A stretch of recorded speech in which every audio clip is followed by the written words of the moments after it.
Hi friends, welcome to Sravani kitchen. Friends, ఇవాల్టి మన very special recipe ఏంటంటే స్పైసీ ఎగ్ పులుసు. అన్నంలోకి, చపాతీ, పూరీలోకి సూపర్ టేస్టీగా ఉంటుంది. చాలా తక్కువ టైంలోనే టేస్టీగా చేసుకోవచ్చు.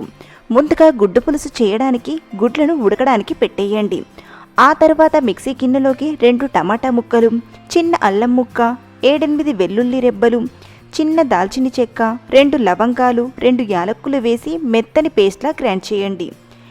ఇలా గ్రైండ్ చేసి పక్కన పెట్టండి. అలాగే చిన్న నిమ్మకాయ సైజ్ అంత చింతపండును తీసుకొని శుభ్రంగా కడిగి ఇలా నానబెట్టండి. చింతగుజ్జు ఈజీగా వచ్చేస్తుంది. ఇప్పుడు ఉడికించిన గుడ్లను తీసుకొని ఇలా ఘాట్లు పెట్టండి. ఇలా ఘాట్లు పెట్టడం వలన గుడ్డు చప్పగా రాకుండా టేస్టీగా ఉంటుంది. ఇప్పుడు ప్యాన్లోకి 1 టీ స్పూన్ ఆయిల్ని వేసి వేడి చేసుకుందాం. ఇందులో ఫస్ట్ ఉడికించిన గుడ్లను వేసి ఫ్రై చేసుకుందాం.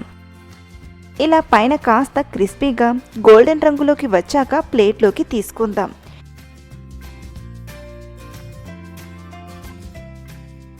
ఇదే ప్యాన్లో మరో టేబుల్ స్పూన్ ఆయిల్ని వేయండి. 1/2 టీ స్పూన్ జీలకర్ర వేసి ఫ్రై చేద్దాం. కొన్ని కరివేపాకులు కూడా వేసి ఫ్రై చేయండి. ఇందులో 1 కప్పు సన్నగా తరిగిన ఉల్లిపాయలు వేసి వేయించుకుందాం. ఉల్లిపాయలు త్వరగా ఫ్రై అవ్వడానికి కొద్దిగా ఉప్పుని వేసి ఫ్రై చేసుకుందాం. ఇలా ఉప్పు వేసి ఫ్రై చేయడం వలన ఉల్లిపాయలు తొందరగా ఫ్రై అవుతాయి. ఇలా ఫ్రై అయ్యాక గ్రైండ్ చేసిన టమాటా పేస్ట్ని వేసి ఫ్రై చేసుకుందాం.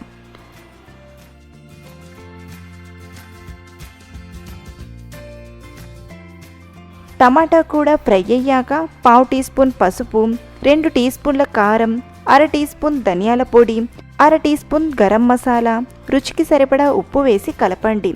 మనం ఫస్ట్ ఉల్లిపాయల్లో ఉప్పు వేసాం కాబట్టి చూసుకొని ఉప్పును యాడ్ చేయండి. లో ఫ్లేమ్లో 1 నిమిషం పాటు ఫ్రై చేయండి. ఇప్పుడు చింతపండు నుంచి తీసిన చింతరసాన్ని యాడ్ చేయండి. అలాగే అవసరాన్ని బట్టి వాటర్ని కూడా వేసి కలపండి. ఈ పులుసు ఉడకడం స్టార్ట్ అయ్యేదాకా ఉడికించుకుందాం.